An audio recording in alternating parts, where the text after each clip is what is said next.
O áudio que vocês vão ouvir agora é parte do podcast Xadrez Herbal. Caso vocês queiram ouvir mais sobre esse assunto e outros temas de política internacional, é só ir em xadrezherbal.com. Bem, passemos agora para o match no qual eu e o Felipe daremos uma volta pela Bacia do Pacífico. Estados Unidos e Japão selam aliança contra a China na Casa Branca. Nós tivemos nessa semana agora, no dia 9, né, o primeiro-ministro do Japão, o Kishida Fumio, chegou à Casa Branca, aos Estados Unidos, para uma visita de Estado. Tá?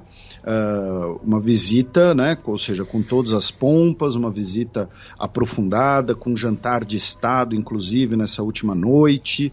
Né? É o 12º encontro entre os dois, tá? Desde 2021, porém, repito, essa é uma visita estratégica né, que leva os simbolismos de uma visita de Estado, né? Então a delegação japonesa, por exemplo, levou árvores de cerejeiras, né, para plantar em Washington. Enfim, tivemos todo o contexto, né, de uma relação bilateral aprofundada, importante, tá? E que nesse contexto, tá? E assim, uma coisa importante mencionar para os nossos ouvintes é que essa visita, ela ainda está ocorrendo. Então, agora há pouco, tá? O Kishida Fumio falou perante o Congresso dos Estados Unidos, né? Que normalmente é uma honraria reservada para essas visitas de Estado. Né? Não é algo assim que qualquer presidente que vai lá fala no Congresso. Tá?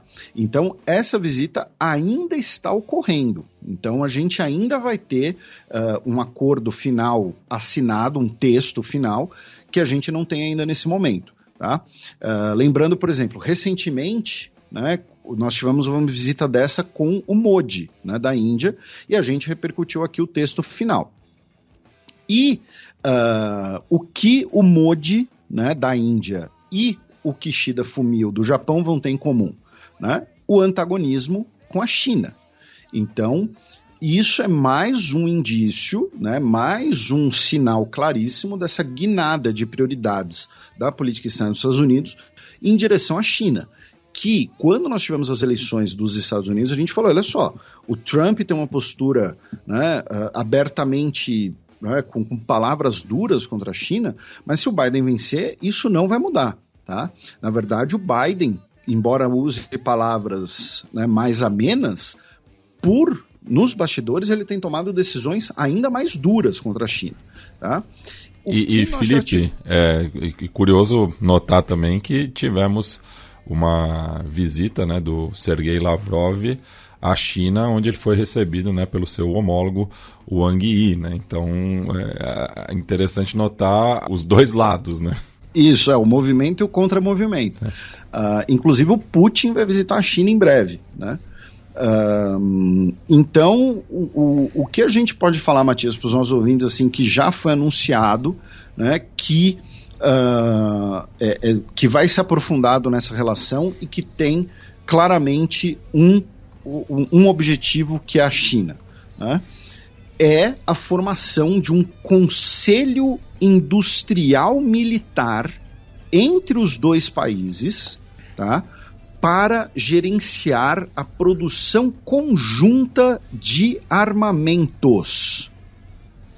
Então, vejam só, nós estamos falando de duas potências industriais e tecnológicas. Os Estados Unidos, nos últimos anos, e o governo japonês, vamos lembrar, o Japão vem de uma série de governos de direita, especialmente com o Abe Shinzo, recentemente assassinado, que progressivamente revisaram a política pacifista do Japão. Então o Japão passou a expandir suas forças armadas, expandir seu orçamento militar e expandir a possibilidade de exportações de armamentos. O Japão é um país que ainda tem algumas amarras que impedem exportação de armamento. Então por isso que o Japão é um grande produtor de armamento, mas você vê muitas poucas armas japonesas sendo utilizadas por aí, por outros países. Então agora, Estados Unidos e Japão, duas potências tecnológicas, vão produzir armamentos em comum. O foco muito provavelmente será o quê? Mísseis de cruzeiro, tá? Ou seja, mísseis de alta precisão, de longo alcance. É possível que tenhamos produção também de outros tipos de munições, como foguetes, outros tipos de mísseis, mas principalmente mísseis de cruzeiro, tá? Então, assim, isso é importantíssimo, porque isso vai permitir uma expansão ainda maior do arsenal dos Estados Unidos e vai permitir o início de exportações militares pelo Japão. Tá? Então começa com a parceria com os Estados Unidos, e quando você vê daqui a 10 anos, o Japão vai estar exportando arma para outros atores também. O Japão vai estar participando de licitação para armamento aqui no Brasil, por exemplo. Tá? Então isso é importantíssimo e tem um alvo claro, que é a China ali do lado.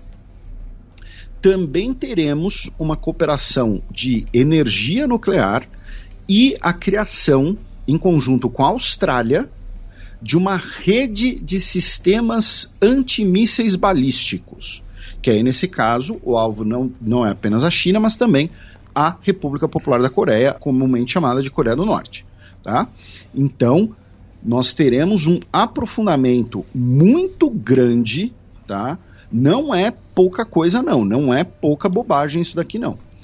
E nós tivemos várias declarações falando dos desafios relacionados à China, os desafios impostos pela China, as questões no Mar do Sul da China, a integração, né, a defesa de Taiwan, comentários assim.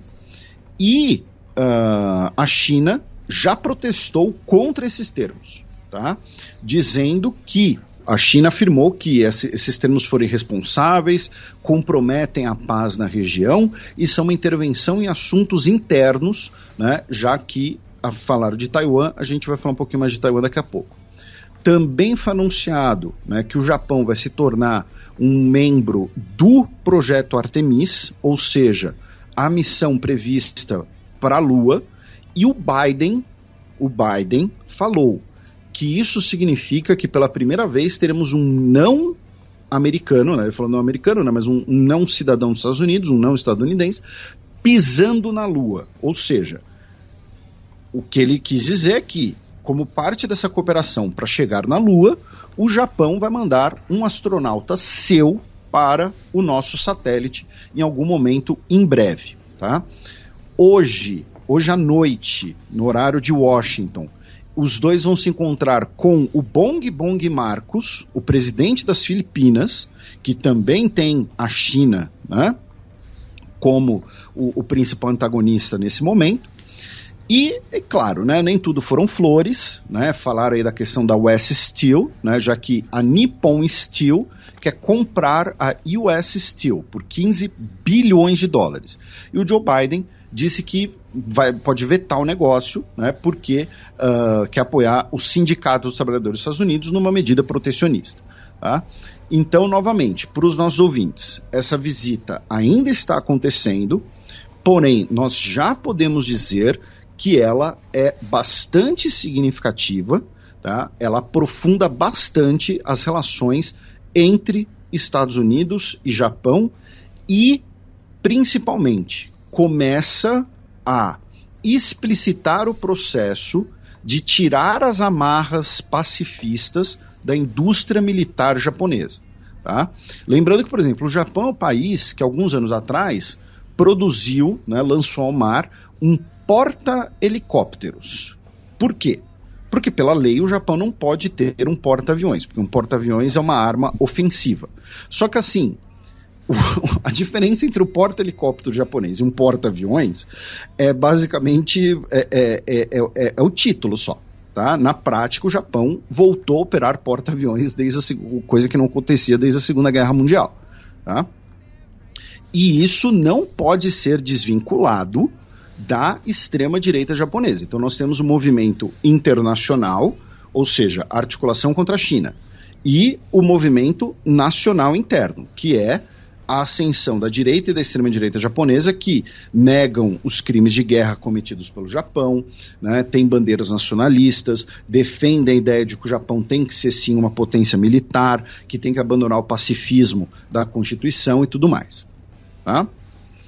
Ainda nas relações Estados Unidos-China, a secretária de Tesouro dos Estados Unidos, a Janet Yellen, se encontrou em Pequim no último domingo, dia 7, com o primeiro-ministro chinês, o Li Qiang, tá?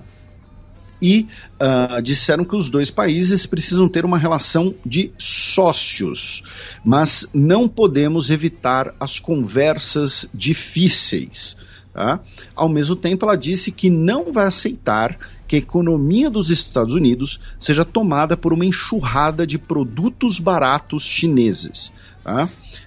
Então, ou seja, né, protecionismo, né, antagonismo em setores estratégicos, porém vamos ser sócios. Na semana passada, uma notícia que ficou de fora do programa passado, né, o Biden conversou por telefone na terça-feira, dia 2, com o Xi Jinping, tá? E falaram, né, o Biden teria alertado o seu homólogo chinês contra a tentativa de influência chinesa nas eleições dos Estados Unidos e também disse que alertou sobre a cooperação com a indústria armamentista russa.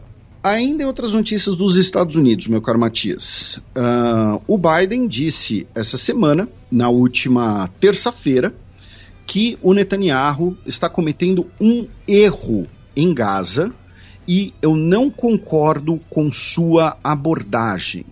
Ele disse que conversou com o Netanyahu depois do ataque, né, contra os 7 funcionários da World Central Kitchen e disse que aquele episódio foi ultrajante. Tá? Então, né, mais uma tentativa do Biden de se distanciar do Netanyahu, embora a gente já tenha comentado isso bastante aqui, né, ele não tem como se distanciar tanto assim. Já sobre as relações dos Estados Unidos e a guerra na Ucrânia, o Zelensky disse no último domingo, dia 7, durante um evento por videoconferência com outras lideranças internacionais, que caso o Congresso dos Estados Unidos não decidir ajudar a Ucrânia vai perder a guerra.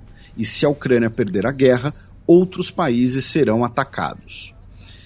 E foi revelado essa semana, que o David Cameron, secretário, né, de Relações Exteriores do Reino Unido, ex-primeiro-ministro, foi a Mar-a-Lago, na Flórida, se encontrar com Donald Trump para tentar convencer o Trump a influenciar os deputados republicanos a aprovarem mais ajuda militar para a Ucrânia, né, aprovarem o pacotão que está parado. Né? A gente já comentou isso aqui, o pacote foi aprovado no Senado, mas está parado na Câmara, e o Maga Mike já disse que não é a prioridade dele.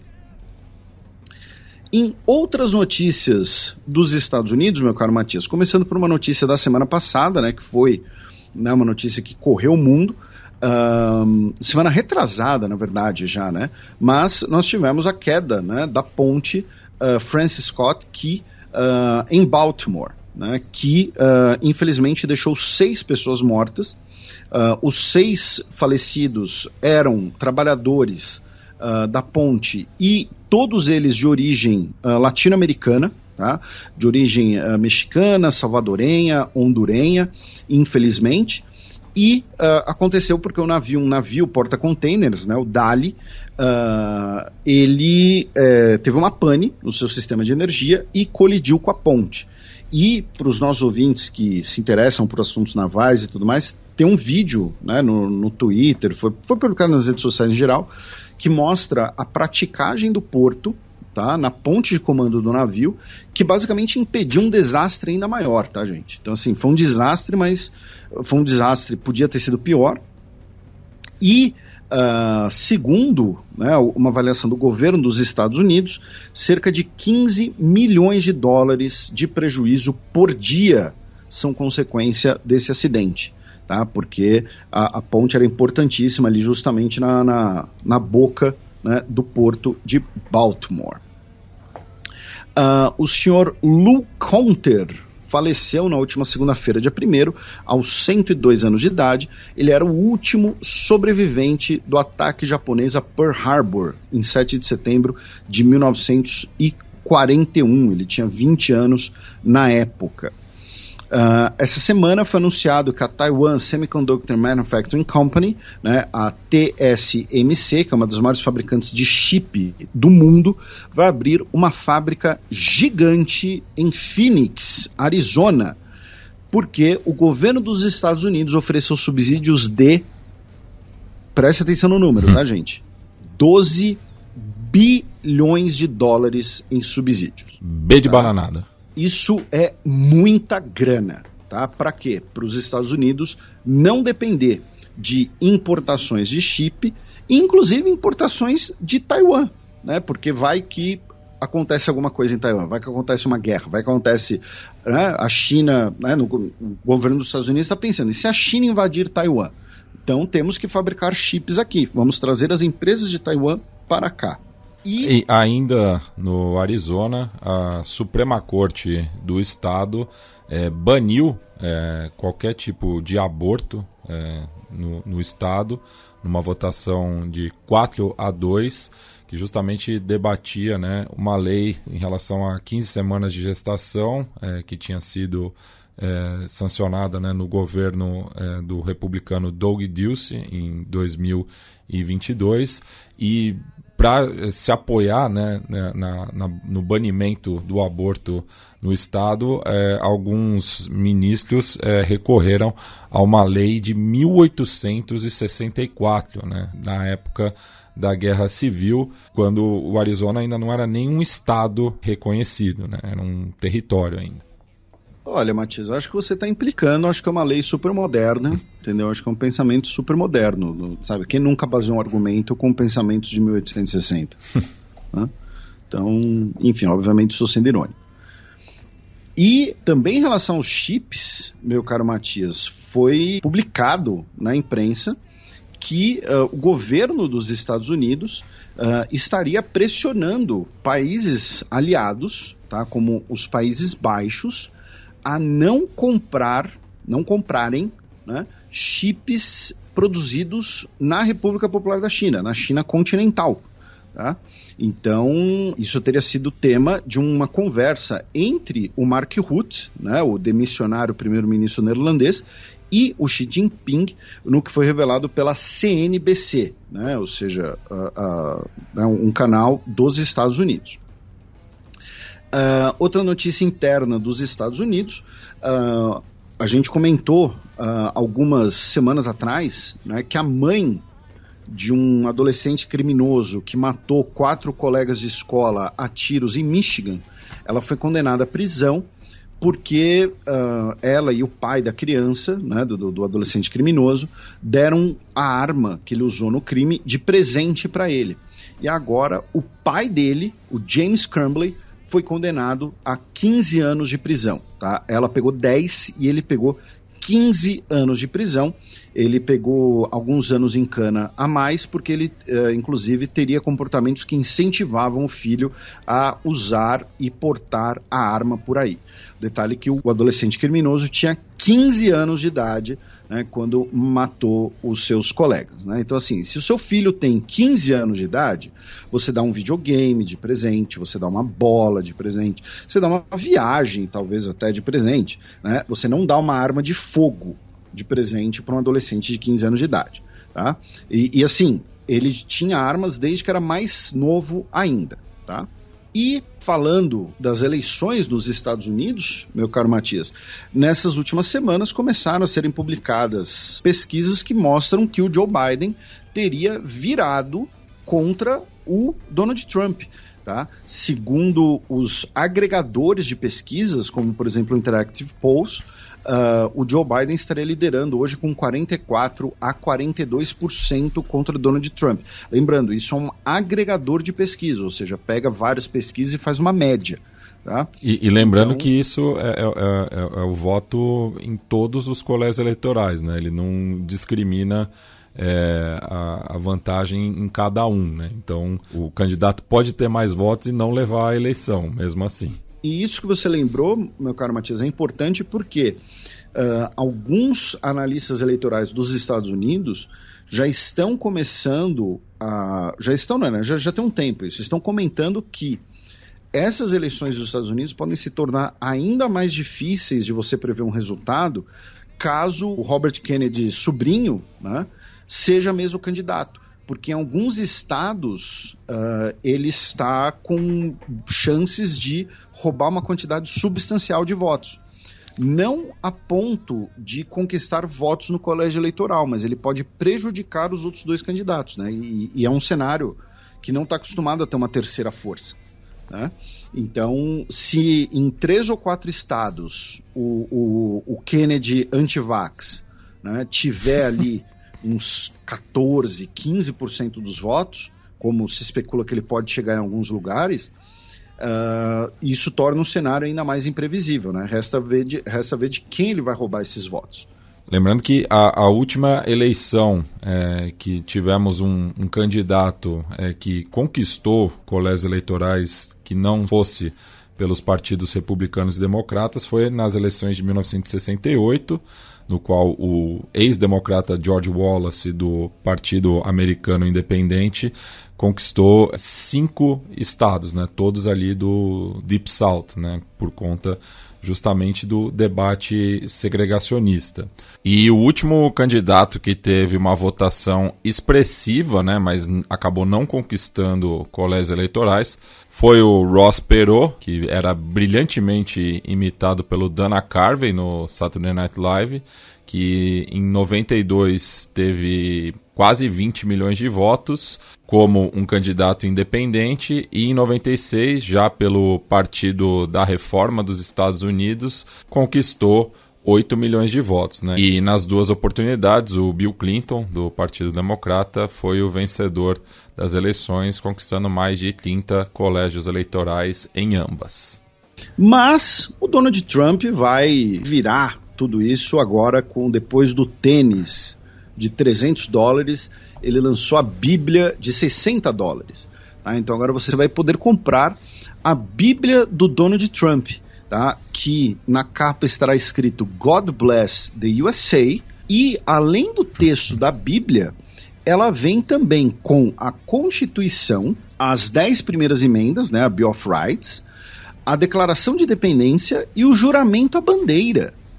Tá? E vai excluir o mandamento não adulterarás. o mandamento não cobiçarás a mulher do próximo também foi suprimido. Está sob revisão. Não irás para a ilha do Jeff Epstein também está sob revisão. Cara, é engraçado que o Donald Trump é o típico cara que construiria um bode de ouro, né? Sim. Dele mesmo, ele montado num bode de ouro. Exatamente, ele mete os papos bíblicos. E também na finada rede social Twitter, Felipe, teve um comentário interessante, né, do perfil institucional da Casa Branca, né, justamente replicando, né, uma postagem dos congressistas republicanos, né, o House GOP, no qual eles reclamam, né, que os pagadores de impostos não deveriam ser forçados a se submeter à lei de Joe Biden ilegal em relação aos empréstimos estudantis, né, que a gente tinha repercutido anteriormente, né, que é o studentaid.gov, né, e daí o perfil, né, da Casa Branca postou, né, uma arte, né, no qual alguns congressistas republicanos tiveram dívidas perdoadas naquele programa do Trump, né, do Programa de Proteção ao Contra-Cheque, que foi um programa de ajuda econômica a empresários no contexto da pandemia, ou seja, final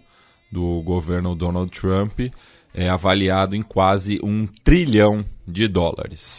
E aí, meu caro Matias, a gente cruza o Oceano Pacífico, vamos até a Península Coreana com notícias das duas repúblicas coreanas. Começando pelo fato de que, nesse dia 10 de abril, tivemos eleições para o Legislativo da Coreia do Sul, tá?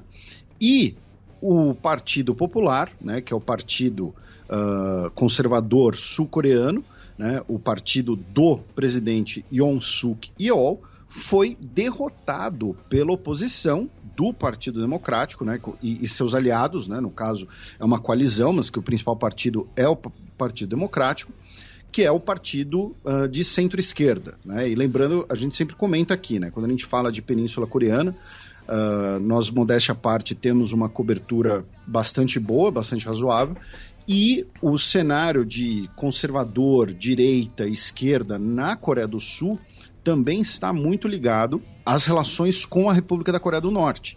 Então, a esquerda defende o diálogo e uma integração com a Coreia do Norte, enquanto a direita defende uma política, a chamada política de segurança, que é uma política voltada para as relações militares, e alguns já defendem a ideia de abandonar a ideia de reunificação. E o Partido Popular ficou com 108 cadeiras das 300 cadeiras no parlamento, enquanto a oposição ficou com 176.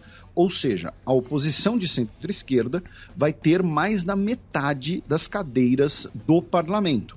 Então, o presidente, né, Suk Yeol, nos próximos 2 anos, né, 20 meses mais ou menos, né, até as próximas eleições, ele agora estará bastante restrito nos seus poderes, nas suas possibilidades, né, do que ele vai poder fazer como governo, já que agora mais da metade do parlamento do país estará nas mãos da oposição.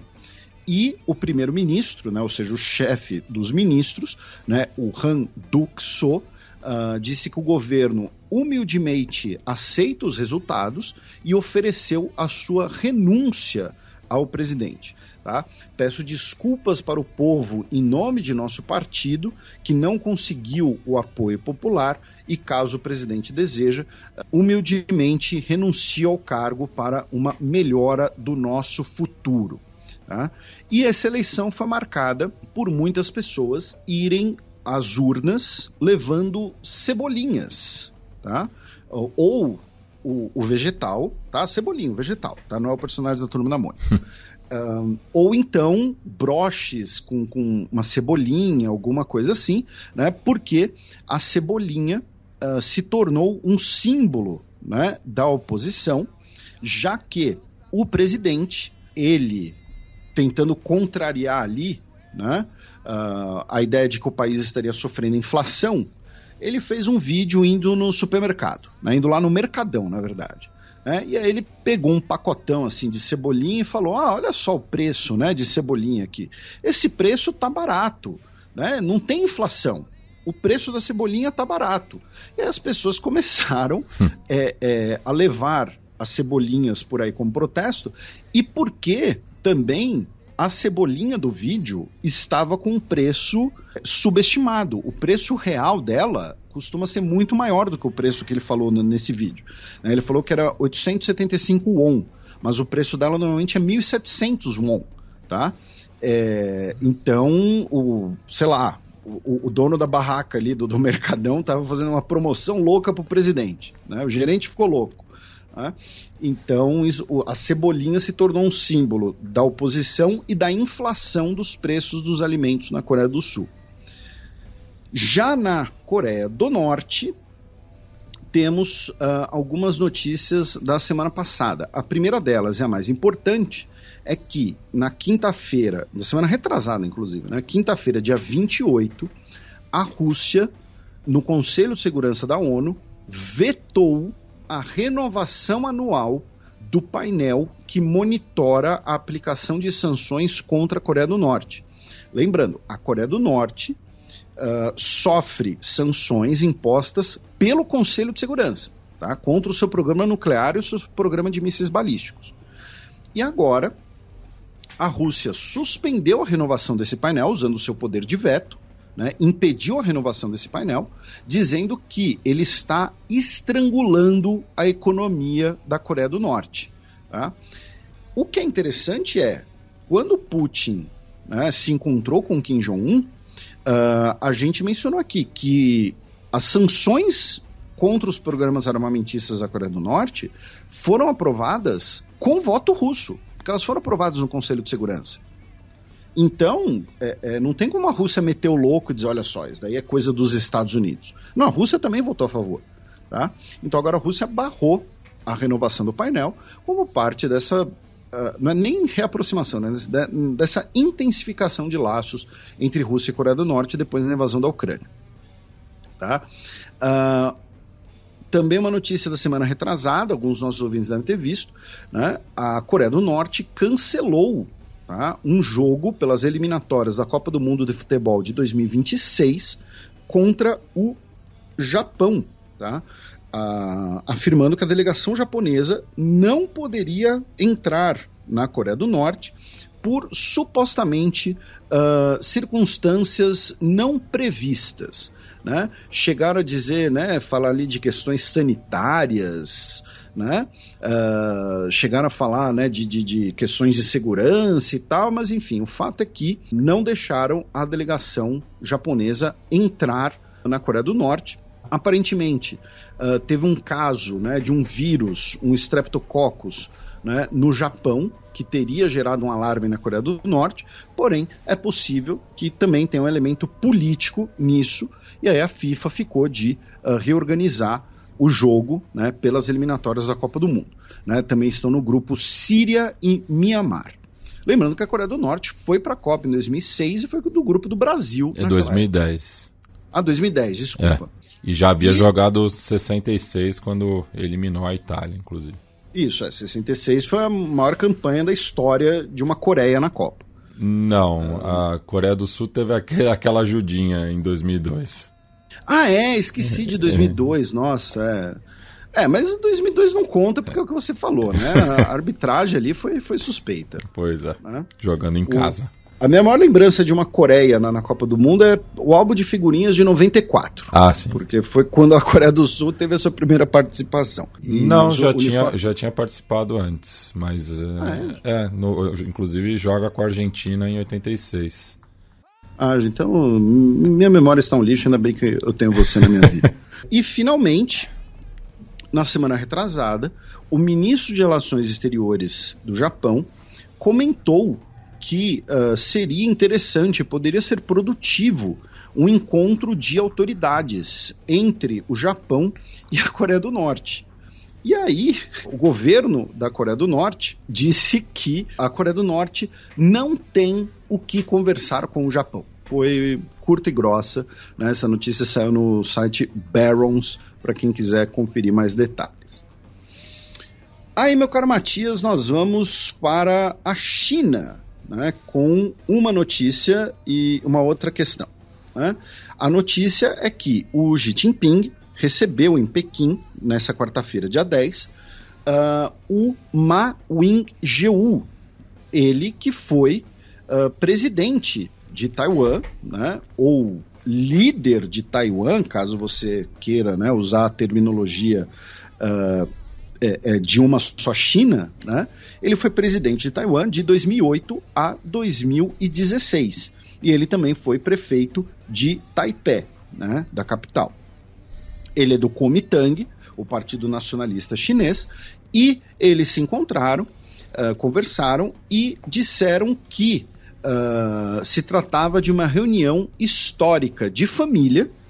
E o Ma Ying-jeou afirmou que o povo chinês de ambos os lados evitará a guerra e que as pessoas dos dois lados do Estreito de Taiwan são todas chinesas, tá? O Xi Jinping elogiou, né, o senhor Ma, né, sem usar o termo presidente, tá? E falou que interferências externas não podem impedir a reunião histórica da família e do país. Tá? Os dois repetiram, né, aquele conceito, né, da historiografia chinesa, né, dos 100 anos de humilhação, né, que marca ali desde a tomada de Hong Kong até 1949, ou seja, os 100 anos em que a China foi, né, dividida pelo imperialismo europeu e dos Estados Unidos e japonês, em que a China foi submetida aos tratados desiguais. Então, agora, a gente não pode esquecer o contexto dessa visita. Né? Essa visita vem logo depois da eleição do mais independentista já eleito na República da China, ou China-Taiwan. Tá? Então a gente não pode desvincular isso. Tá? A gente tem que ter em mente que, muito provavelmente, o ex-presidente de Taiwan foi para Xi Jinping para servir como ponte, para falar, olha só, o novo governo de Taiwan pensa isso, isso, isso, aquilo, e deseja isso, isso, isso e aquilo. Quais são suas respostas? Levou essas respostas de volta. Tá? Então não é apenas uma visita de, não, nós somos todos chineses, né, o mundo é muito legal e vamos nos reunir. Não, a gente tem que colocar nesse contexto aqui. E em Taiwan, infelizmente, né, no último dia 2 de abril, tivemos um forte terremoto, né, na costa leste da ilha, né, um terremoto de 7,4, que deixou pelo menos 16 pessoas mortas, mais de 1.000 pessoas feridas, e foi o terremoto mais forte dos últimos 25 anos de Taiwan. Né? Nós tivemos várias imagens ali fortes, né, de prédios que pareciam, né, que serem dobrados ali como de papel e tal. Só que, olha só que interessante, né, meu caro Matias? O terremoto de 99 deixou mais de 2.400 pessoas mortas. Esse terremoto deixou 16 pessoas mortas. Por quê? Porque o terremoto de 99 causou uma série de mudanças na legislação taiwanesa sobre construções, sobre providências, né, contra terremotos, e é um país em que você tem dinheiro para isso, né, seja da economia interna, seja de auxílio externo, especialmente dos Estados Unidos. Né? Então, quando a gente fala, né, assim, mesmo os terremotos, né, mesmo a situação tectônica da Terra, ajuda a explicitar a desigualdade social e econômica. Né? Que nós estamos todos na mesma tempestade, mas não estamos todos no mesmo barco. Porque o terremoto no Haiti deixa um número de mortes muito maior do que um terremoto hoje em Taiwan. Tá? Isso, é claro, envolve mérito dos cidadãos de Taiwan. Né? Então, teve várias matérias mostrando, por exemplo, aquela torre enorme, né, em Taipei, que ela tem uma bola de ferro dentro dela para ajudar a equilibrar o prédio. Né? Então o prédio treme, mas não tem a sua estrutura danificada. Mostrar ali alguns viadutos, os viadutos pulam. Tá? Os viadutos são feitos para pularem, e aí eles não caem. Assim, é um negócio que, se você mostrar para uma pessoa de 100 anos atrás, ela viajar no tempo e ver isso hoje, ela vai achar que, sei lá, que é feitiçaria, alguma coisa assim. Então, é um desenvolvimento de engenharia, um desenvolvimento de técnicas de construção muito forte, porém, ao mesmo tempo, acaba sendo também um lembrete triste, né, de um contexto maior, e de qualquer maneira, ainda assim, 16 pessoas morreram, mais de 1.000 pessoas ficaram feridas, e tivemos uma grande destruição, né, como, né, os prédios que desabaram e tudo mais. E aí, meu caro Matias, essa notícia, esse evento se tornou tema de uma falsa polêmica, né, nas redes sociais. Por quê? O governo brasileiro, né, emitiu uma nota, né, lamentando o terremoto no Taipei chinês. Tá? Gente, e aí teve um monte de gente falando, não, olha só, o governo Lula, né, o governo brasileiro está usando uma terminologia que não reconhece Taiwan, que submete Taiwan à China, Taiwan não é da China. Essa é a terminologia oficial adotada há décadas. Era uma terminologia utilizada, inclusive, durante o governo Bolsonaro, por exemplo. Tá? Em 2018, a população de Taiwan, em referendo, endossou o uso do termo Taipei chinês.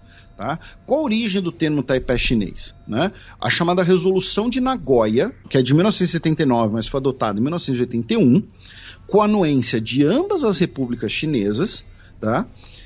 Para evitar problemas nas Olimpíadas, porque Taiwan, né, lembrando, nós temos a política de uma só China, então se você tem relações com uma das repúblicas chinesas, você não tem com a outra. Quando os Estados Unidos e o mundo, na década de 1970, trocam as suas relações, né, ou seja, abandonam a República da China, Taiwan, e estabelecem as relações com a República Popular da China, China-Pequim, em 76, Taiwan ficou de fora das Olimpíadas. Então, para evitar que Taiwan ficasse de fora das Olimpíadas, foi adotada uma terminologia, né, de Comitê Olímpico Chinês e Comitê Olímpico do Taipei Chinês. Então, Taipei Chinês é um termo utilizado por Estados Unidos, por Brasil em vários governos, pelo Comitê Olímpico Internacional. Então, assim, não tem nada a ver de, não, é uma subordinação à China. É o termo normalmente utilizado. Então, assim, é uma falsa polêmica que foi levantada, né, na internet a troco de nada. Essa semana foi anunciado também que Tuvalu finalmente aceitou, né, o pacto de segurança com a Austrália, lembrando que o novo governo de Tuvalu ameaçava ali, né, se aproximar mais da República Popular da China. Na semana retrasada, 400 dos 415 membros da Câmara de Deputados da Tailândia aprovaram o casamento entre pessoas do mesmo sexo. Tá? Agora a lei foi para aprovação real, ainda não ocorreu, né? O rei ainda não assinou, porque, né, ele tem muito trabalho para fazer, né? Então ele não pode se dar o luxo de pegar uma caneta e assinar alguma coisa, né? Porque ele não faz nada, mas o parlamento de Taiwan já aprovou e seria a primeira nação do Sudeste Asiático a aprovar o casamento entre pessoas do mesmo sexo. Da Tailândia, a gente vai passar rapidamente pela Índia. Lembrando que agora, dia 19 de abril, nós teremos o início das eleições indianas, que vão até 1º de junho, porque não dá para todo mundo votar ao mesmo tempo, porque é gente demais para votar. E na primeira semana de maio, nós teremos aqui uma conversa com uma convidada especialista em Índia, falando sobre Modi, Índia, né, e tudo mais que vocês precisam saber. A Índia convocou o embaixador dos Estados Unidos para esclarecimentos, depois do governo dos Estados Unidos ter criticado a prisão do ministro-chefe de Delhi, né, afirmando que poderia ser uma prisão política, né, ele que vai ficar em cana até 15 de abril, né, por supostamente atos de corrupção. E nessa semana agora, meu caro Matias, tivemos uma notícia interessante, que é o ministro da Defesa da Índia, o Rajnath Singh, confirmou que a Índia matou pessoas em território paquistanês. Tá? Ele estava dando uma entrevista e ele disse: se algum terrorista de algum país vizinho tentar prejudicar a Índia ou realizar atividades terroristas aqui, nós daremos uma resposta apropriada. Se ele fugir para o Paquistão, então vamos ao Paquistão e vamos matar ele lá. Tá? Lembrando que a Índia foi acusada pelo Paquistão de ter executado pelo menos 20 pessoas em solo paquistanês e também está sendo acusada pelo Canadá de ter matado a liderança Sikh no território canadense. E finalmente, vamos para uma notícia cazaque russa, tá? Já que uma barragem no rio Ural, tá? A barragem de Orsk, que fica em território russo, porém parte do seu reservatório cruzava a fronteira com o Cazaquistão, a barragem teve um rompimento, tá? Segundo as autoridades, devido a uma manutenção inadequada, causou uma enchente enorme que forçou a evacuação de cerca de 100 mil pessoas em ambos os lados da fronteira, tá? Tanto na Rússia quanto no Cazaquistão. Segundo as autoridades russas, os prejuízos até o momento são especulados na casa dos 15 milhões de dólares.